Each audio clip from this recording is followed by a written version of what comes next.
Tout est comme ça maintenant. C'est super calme. C'est comme partout. Non? Pas grave. C'est pas les vacances encore. Non. Non. Ils ont peur, les gens. C'est pas ça. Je lisais ce matin un texte sur Hanouka. On a du mal à imaginer à quel point les Mithyavnim, les Grecs, ont réussi à assimiler une grosse partie du peuple. J'ai lu un commentaire sur le texte qu'on lit le matin, enfin dans la Tfila, sur le Alanissim. D'accord, dans le Alanissim, on dit Viata Berachamecha Arabim, en parlant d'Akadosh Baruch Hu, on dit toi dans ta grande miséricorde, Amata lahem et saratam, Rafta et Rivam, Data et Dinam, Nakamta Tikmatam. D'accord, c'est le texte qu'on récite tous les jours dans la Hamida et dans le Birkat. On dit quoi? Donc toi, Akadosh Baruch Hu, dans ta grande miséricorde, Amadta lahem et saratam. Tu t'es levé pour eux dans leur période de détresse. Rafta et Rivam, tu as combattu leur combat. Danta et Dinam, tu as jugé leur jugement. Ve Nakamta et Tikmatam, et tu as vengé leur vengeance. C'est le texte que l'on récite. Et les Chachamim essayent de comprendre c'est quoi les trois mots là en question. Il y a Riv, Rafta et Rivam, donc le mot c'est Riv, Danta et Dinam, c'est le mot Din, et Nakamta et Tikmatam, la vengeance, d'accord, c'est le mot Nekama. Trois termes. Riv, Din et Nekama. Et nos Chachamim essayent de comprendre, parce que est-ce que c'est simplement une façon de parler en disant bon voilà, tu as défendu leur honneur, quoi, concrètement, d'accord, mais alors à ce moment-là, il aurait suffi de prendre un verbe, d'accord, et de le prendre et de l'utiliser pour faire une phrase, d'accord, mais pas trois. Pourquoi cette triple répétition en disant tu as combattu leur combat, tu as jugé leur jugement et tu as vengé leur vengeance? C'est une sorte de répétition quand on le lit comme ça de manière un peu approximative. Et donc les Chachamim essayent de justifier les trois termes. Ils disent par exemple, Danta et Dinam, c'est quoi le din? C'est demander à Akadosh Baruch Hu de nous donner ce qu'on mérite. Donc ce qui a été mérité pour notre défense, pour qu'on puisse continuer à vivre, d'accord? Tu as donné le din, tu as rendu le din, le tzedek, d'accord? La justice. La justice. La nekama. Quelle est la différence entre Nekama et le Din? Les Chachamim disent comme ça. La Nekama, c'est punir le rachat plus qu'il ne mérite.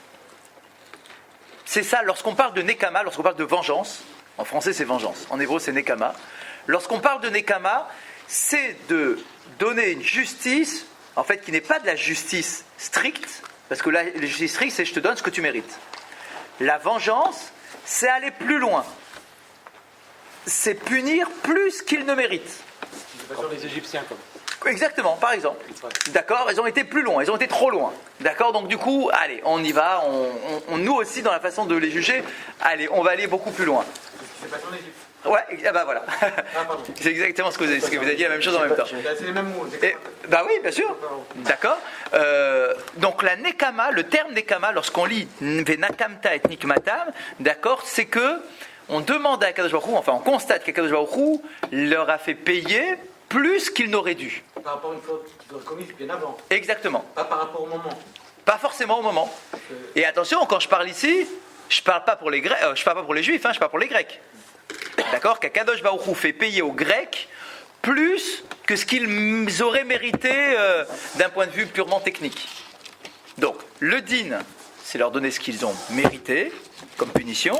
La nekama, la vengeance, c'est une main lourde. D'accord, Akadosh Baruch Hu a utilisé une main lourde pour frapper les Grecs, d'accord, pour les repousser, pour leur faire perdre le combat. D'accord, c'est la main lourde. Et nous, pendant la Shoah, c'est une main lourde? C'est un autre sujet. C'est un autre sujet. Très intéressant, mais c'est un autre sujet. Le troisième titre.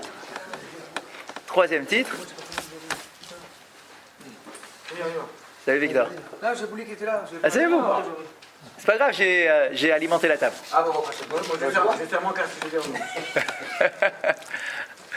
Le troisième titre, c'est Rive. Alors du coup, c'est quoi Rive? Conflit. Ah, Chazak, c'est quoi le conflit? On a parlé de Din, on a parlé de Nekama. C'est quoi le conflit? Qu'est-ce qui reste à combattre concrètement? Eh bien, le Riv, nos Chachamim nous disent, c'est le conflit idéologique. C'est le conflit idéologique. Le Din, la Nekama, c'est tout ce qui est militaire, etc. Là, le Riv, c'est le conflit idéologique. Il y avait un débat idéologique profond entre la Grèce et Israël. Un combat de fond, un débat de fond, sur plein de choses. Sur la façon de créer un lien avec Dieu, parce que les philosophes grecs ne remettent pas en cause l'existence de Dieu. Dans la philosophie grecque, on reconnaît un Dieu créateur. Mais on affirme que ce Dieu-là, depuis la fin de la création du monde, il s'est retiré dans les hauteurs célestes et il ne se mêle plus de ce qui se passe sur Terre. C'est-à-dire, c'est oui un Dieu qui crée, qui a créé au passé, mais une fois que la création est terminée, c'est terminé. Je vous laisse vous débrouiller, quoi, vous les hommes. D'accord? Je ne me mêle pas à l'œuvre créatrice, d'accord, qui continue. D'accord? Je laisse mon œuvre avancer toute seule. La phrase que l'on donne toujours pour illustrer ce principe-là, c'est de dire quoi?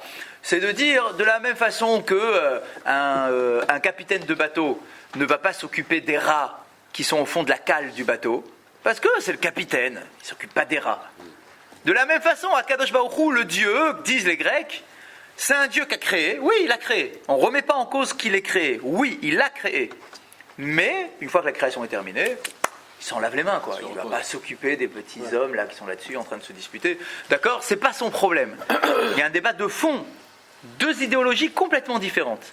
Alors que les Béné Israël, eux, les Juifs, d'accord, c'est au contraire une main divine qui est constamment présente, qui renouvelle la création tout le temps, qu'Akadosh Baruch Hu, il y a une ashgacha sur chaque chose, sur le moindre détail, il y a une volonté divine. D'accord, comme on dit dans la Gemara, si je me suis fait mal au bout de mon doigt, c'est que Dieu a décidé que je me fasse mal au bout du doigt.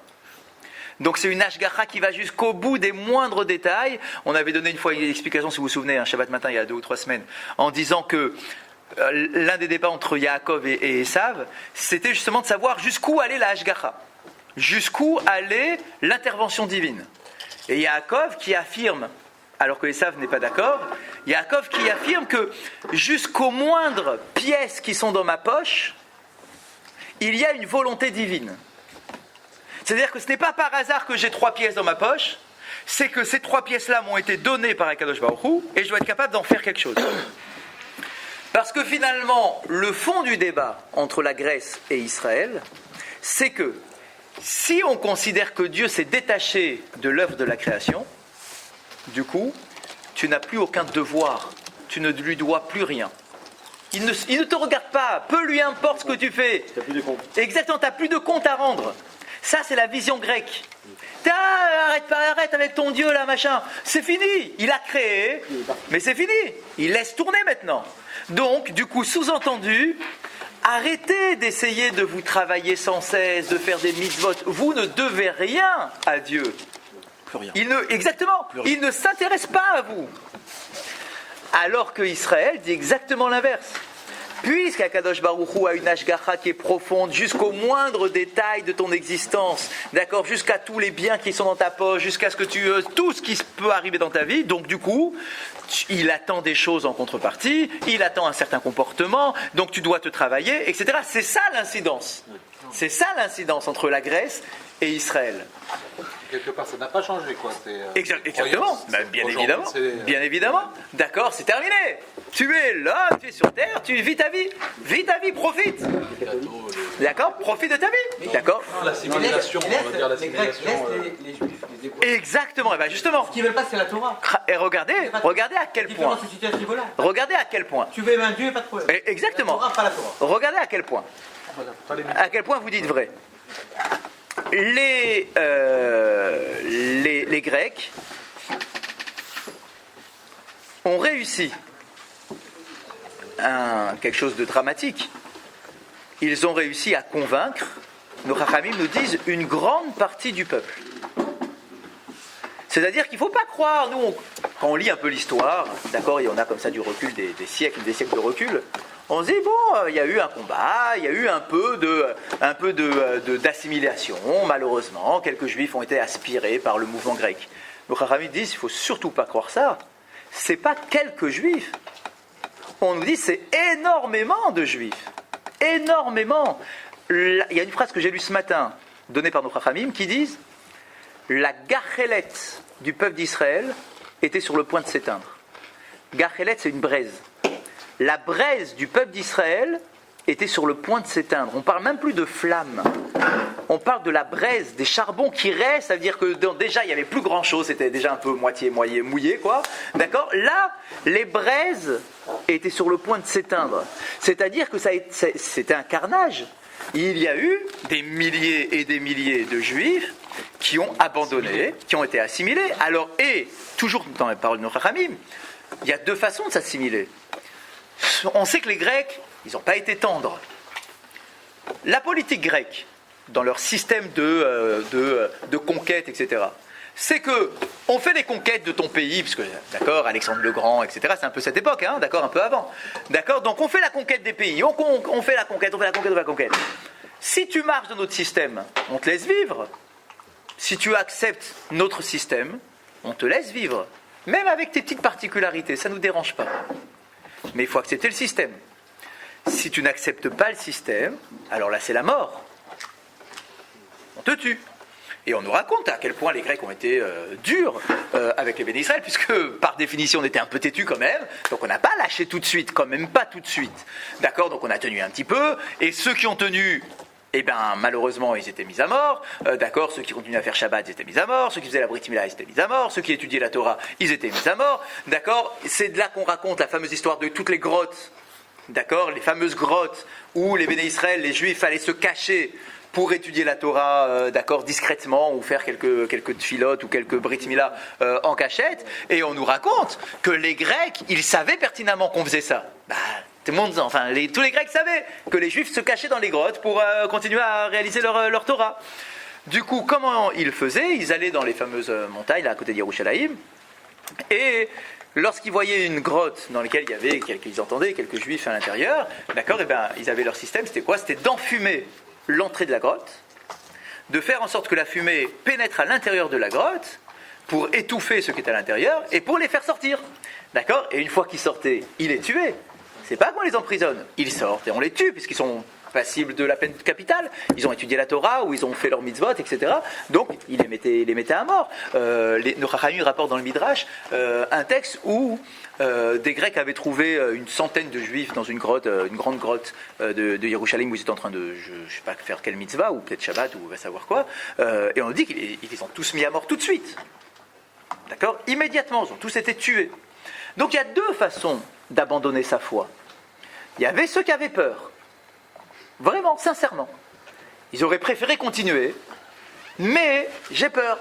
Je vois mes copains mourir, je vois ma famille, je vois un truc, ils sont dans la souffrance, machin, il faut lâcher, c'est trop dangereux.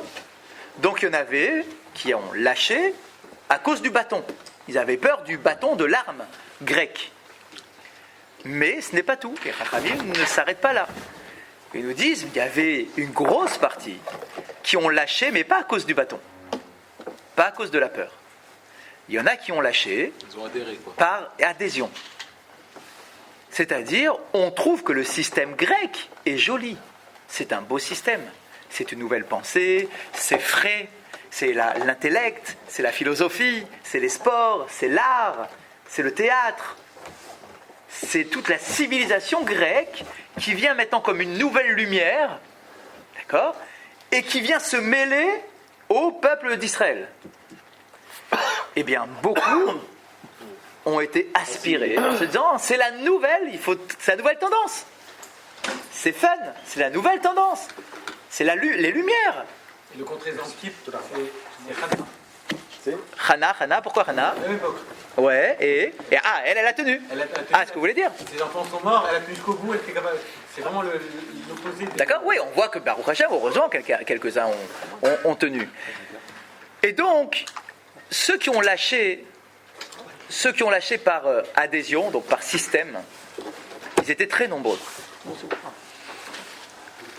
Et ceux qui ont lâché, ils n'avaient pas de problème avec les Grecs.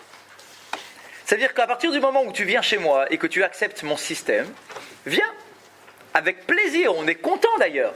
On est content, notre volonté, nous Grecs, c'est d'amener les lumières dans toutes ces malheureuses petites peuplades là qui sont complètement paumées, qui sont à l'ancien temps, d'accord, ces petits juifs avec leurs coutumes, etc. Nous les Grecs, on va leur amener de la lumière, d'accord. Donc quand ils arrivent et qu'ils voient comme ça une masse adhérer à leur système, ils sont contents et ils n'ont pas du tout l'intention de tuer ces juifs-là, d'accord.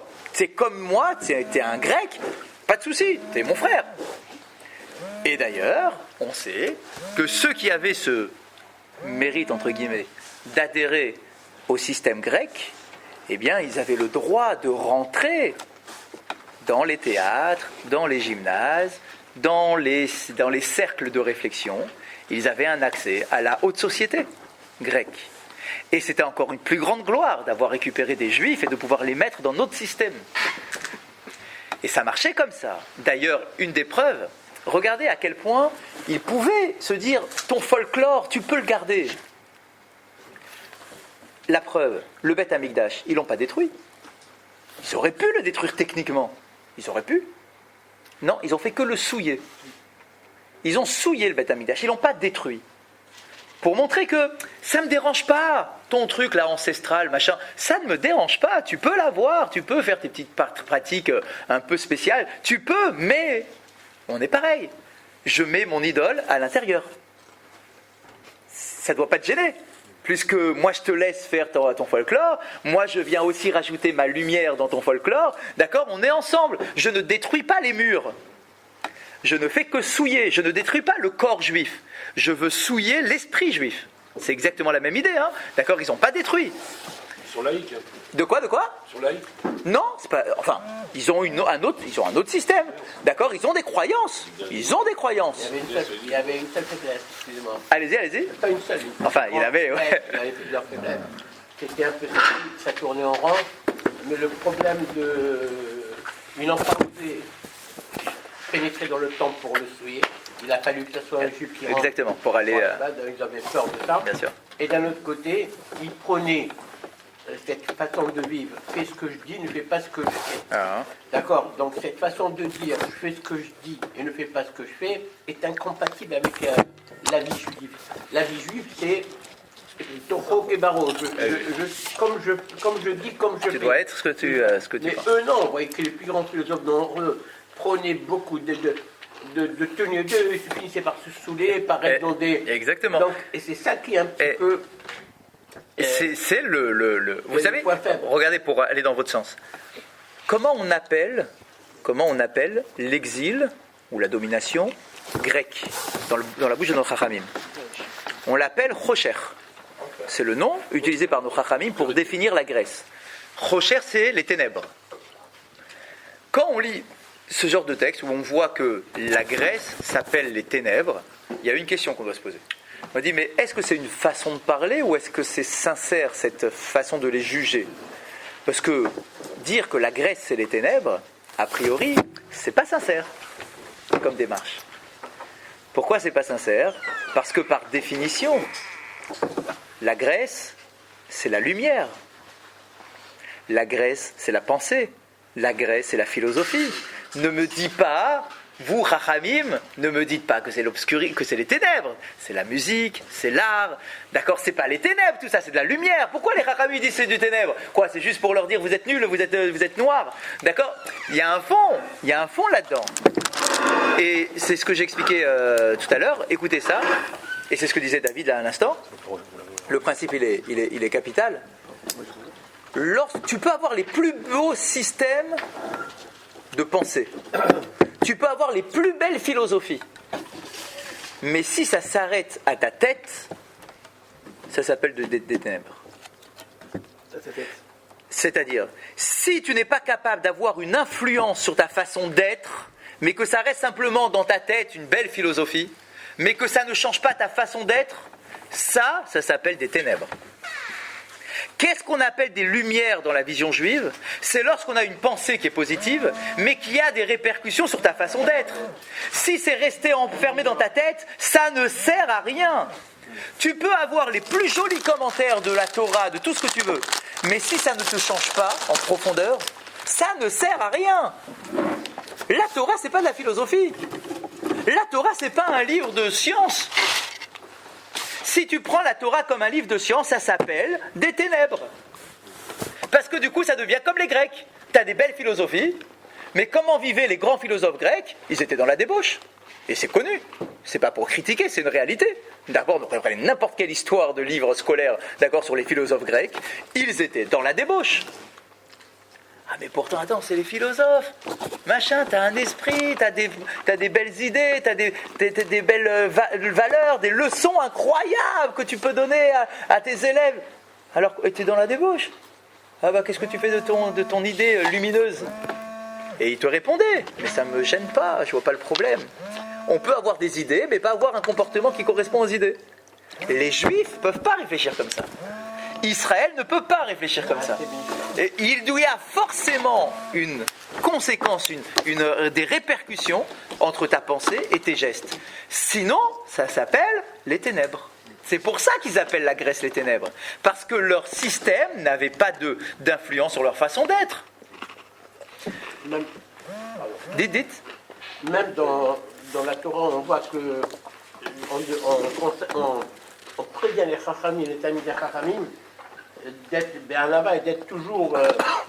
C'est pour ça qu'il y a une confrontation dans la Gemara, les opinions différentes, diverses et tout, sur la même halakha. La façon d'aborder sur la même halakha, l'halakha elle ne change pas, c'est la même, mais les opinions. Mais si quelqu'un se met à faire des constructions et il s'imagine que c'est sa force, c'est son intellect qui a sorti ces belles constructions, il devient Kabiachol, comme s'il se prenait pour un créateur, comme un dieu. Et évidemment, il faut qu'il manifeste cette force quelque part, et il ne peut la manifester que dans des actions vilaines et de démon. Il faut qu'il soit dominant parce qu'il est au-dessus. par rapport aux autres, Il est au-dessus. qu'il soit au-dessus. Donc, c'est comme ça. Et donc les Juifs qui ont adhéré à ce système-là, c'est bien ce qu'on leur reproche. Tu penses avoir de nouvelles... c'est les nouvelles aspirations du moment. D'accord? La nouvelle mode du moment, c'est d'être grec. D'accord? Être helléniste. En réalité, sache que tu vas dans les ténèbres. Parce que ta Torah, aussi ancienne soit-elle, elle est toujours d'actualité parce qu'elle t'amène à vivre d'une certaine façon. Chose qu'on ne trouve pas dans le système pur philosophe. Et malheureusement, Rafta et Trivam, ce qu'on disait ce matin, Rafta et Trivam.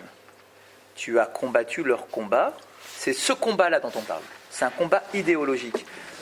Il y a un texte très fort que j'ai encore relu cette semaine, pendant Hanouka, un texte très fort qui nous dit que, pour montrer à quel point cette assimilation était galopante, mais vraiment, on dit que les Juifs qui avaient accès au gymnase avaient un grand complexe. C'est que au gymnase c'est grec. Le gymnase c'est grec. Le sport c'est grec. Ouais, les Jeux Olympiques, etc. Grec. Les Juifs qui avaient accès au gymnase, qui avaient l'autorisation, c'est seulement... C'est tout nu le gymnase. Le problème, c'est que les Grecs, ils font leur sport nu. Bien sûr, regarde les tout. Ils faisaient. Regarde leur statut. Ils faisaient bien s'habiller. D'accord? Regarde les statuts. Les statuts des sportifs, d'accord, ils sont nus. Pourquoi nus? Parce que dans le système grec, c'est la beauté du corps. Le corps est un dieu dans le système grec. Le problème, c'est que les Juifs qui accédaient au sport grec, ils avaient un complexe, ils avaient la Brit Mila. Or, aux yeux d'un Grec, avoir la Brit Mila, c'est une honte. Comment tu oses toucher à la beauté de ton corps, la perfection de ton corps? C'est une mutilation, il faut être fou. Regardez comment termine nos Chachamim. Ils nous disent, les Juifs qui allaient faire les sports avec les Grecs dans les gymnases et autres, ils se faisaient recoudre, entre guillemets, un prépuce. Oui, c'est écrit. C'est écrit chez nos Chachamim. Il y avait des opérations pour cacher la Brit Mila. Parce qu'à leurs yeux, c'était une honte d'avoir la Brit Mila aux yeux d'un Grec. Oui, mais ils ont adhéré à 200% alors. Mais oui, c'est exactement ce que je voulais vous dire pendant tout ce cours-là, c'est qu'il ne faut pas croire que c'était une petite assimilation, c'était une assimilation galopante. Rafta et Trivam, Akadosh Baruch Hu a mené ce combat-là spirituel parce que la braise était en train de s'éteindre. Il n'y avait plus grand-chose. à part lesquels qui sont relevés, d'accord, il n'y avait plus grand-chose, c'était galopant. Énormément de juifs sont devenus grecs, mais grecs à fond. En Israël. Oui, on est en Israël là, bien évidemment. Rabbi Hanania, Ben Akasha Omer, Ratzak Kadosh Baruch Hu, les Israël et